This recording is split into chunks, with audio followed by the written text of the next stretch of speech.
Friends, నాయనమ్మ యేసయ్య ప్రేమను గురించి, ఆయన పుట్టుక, ఆయన మరణం గురించి ఎంత చక్కగా వివరిస్తుందో ఒకసారి చూడండి ఫ్రెండ్స్.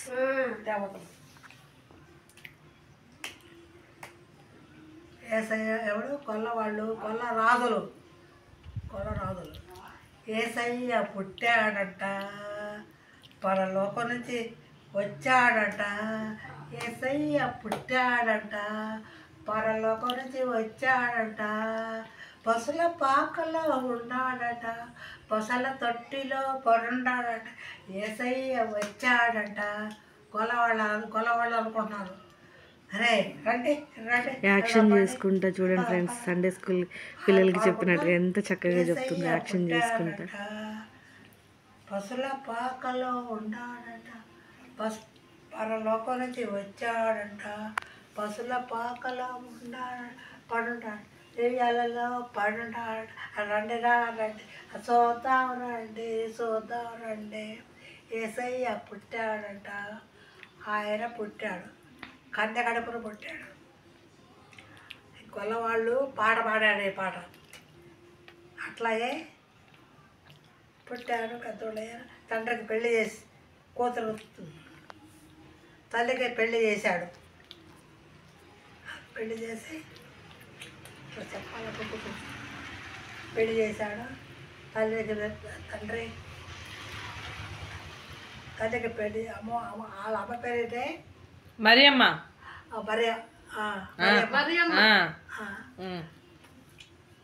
పెళ్లి చేశాడు. అద్భుతాలు చేసి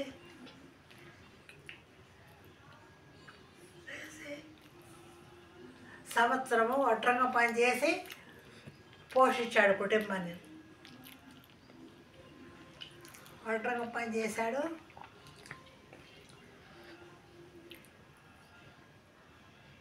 సంవత్సరం ఒట్రంగా పనిచేసి కుటుంబాన్ని పోషించాడు. 30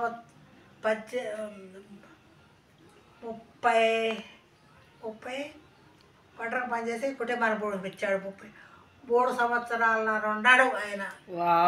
పుట్టినాక 3 సంవత్సరాలు 3.5 సంవత్సరాలు సేవ చేశాడు. 3 సంవత్సరాలు ఉన్నాడు. 30 సంవత్సరాలు కుటుంబాన్ని పోషించాడు. అది దాకొచ్చింది. 3 సంవత్సరాలు ఏదో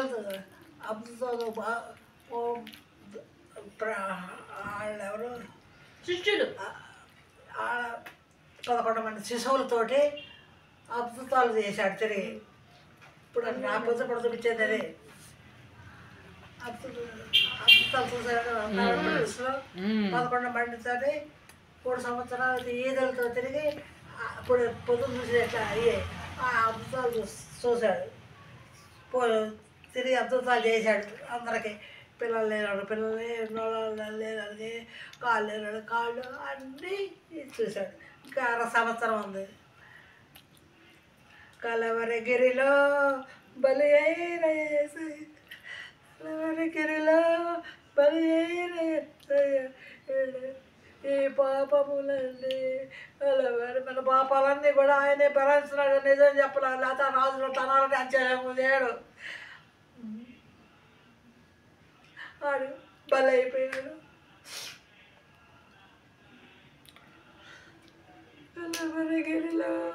బలి అయిన యేసయ్య. ఇక్కడ నాకు కూడా చాలా ఏడుపు వచ్చింది ఫ్రెండ్స్. నాయనమ్మ అలా చెప్తుంటే యేసయ్య నిజంగా ఎంతో శ్రమ మన కోసం, ఎన్నో శ్రమలు పడ్డాడు. మరియమ్మ ఎంత తల్లడిల్లు ఉంటుంది. ఒక విధంగా నా కొడుకు చనిపోతున్నాడు అని ఎంత తల్లడిల్లుతూ ఉంటుంది. ఆ విషయం కోసం నాయనమ్మ ఎక్స్ప్లెయిన్ చేస్తుంది, వివరంగా చెప్తుంది.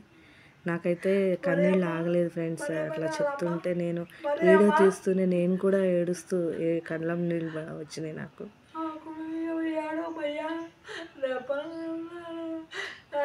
తెల్లారగంటే గంధము అన్నారు. అంతనేమని అన్నీ తీసుకొని గబగబా సమాన్ దగ్గర పోయినాక పండ్లు సరిపోయింది. అయ్యో ఏం చేశారు అలా కూడా యేసయ్య లేడు మా తీసుకొచ్చి అమ్మ ఏడవకు వెనకాలే ఉంటాడు, లేచిపోయాడు లేచి అంటే తిరుగుతున్నాడు. అయ్యా అమ్మ ఏడవకు, ఇక్కడే వెనకాలే ఉన్నా నేను వస్తున్నా చెప్పు, చాలా ఉంది చెప్పడానికి అని చెప్పాడు. సరే ఏదులో ఆయన పెద్ద ఆయనతో చెప్పాడు. ఆయన పేరులో వాళ్ళే ఒక ఆయనకు బాగా నమ్మకం. ఆయన పిలిచాడు, బాబు మా నాన్నని మా వాళ్ళని అందరినీ తెచ్చి వస్తూ ఉండు, మమ్మల్ని కూడా కాస్త చూస్తావు, జాగ్రత్తగా చూస్తుండు అంటే వాళ్ళ పోషణ అడగాలి చూస్తుండు అని ఆయనకి చెప్పాడు. ఆ శిశువుల్లో ఆయనకి పెద్ద ఆయనకి వెళ్తున్నాడు. అట్లాగేనయ్యా అట్లాగే బయలుదేరి వెళ్తున్నాను. అయ్యా వెళ్ళదు అయ్యా, లేదు వెళ్ళక తప్పదమ్మా, ఇంకా వెళ్ళిపోతాను నేను, వెళ్ళే టైం అవుతుంది, వెళ్ళిపోతా అమ్మ, భయపడగా చల్లగా ఉండండి అని బయలుదేరాడట. బయలుదేరితే ఇద్దరు ఎవరో దారిన పోతా అంటున్నారు, మగోళ్ళే ఇద్దరు పోతా దారిన. ఎంత పాపం చేశాడు ఆయన, ఎంత మంచోడు ఆయన, అయ్యా స్వామి దండం పెట్టచ్చు, ఆ రాజు నాశనం కానీ ఏం తప్పు చేశాడని ఆయన శిక్ష చేసి కొండలపై తీసుకెళ్ళి శిక్ష చేసి సభ చేసి అన్ని చేశాడు, సమాధిలో పెట్టాడు. అంత అన్యాయం చేశాడు రాజు నాశనం గాను పెంచి తెచ్చాడు అని ఇద్దరు రాజులు, ఇద్దరు మనుషులు మగవాళ్ళే చెప్పుకుంటా పోతున్నారంట. ఈయన కాదే ఉన్నాడు, అయ్యి వెళ్ళిపోతున్నాడు ఇక.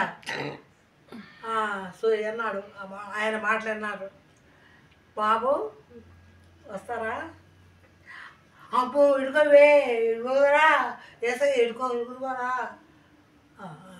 వస్తారా, అమ్మ వస్తామయ్యా, వాళ్ళ కాడ తీసుకెళ్ళిపోయాడు. ఆడకుండా పుణ్యం అదృష్టం దొరికింది, ఆడ అనుకుంటుంటే తీసుకెళ్ళిపోయాడు. అంతవరకే తెలుసు, అంతవరకే వాక్యాలు చదువుతుంటే ఎంతవరకే చదువు అంటే చదువుకుంటారు, చదువుకుంటూ ఉంటారు.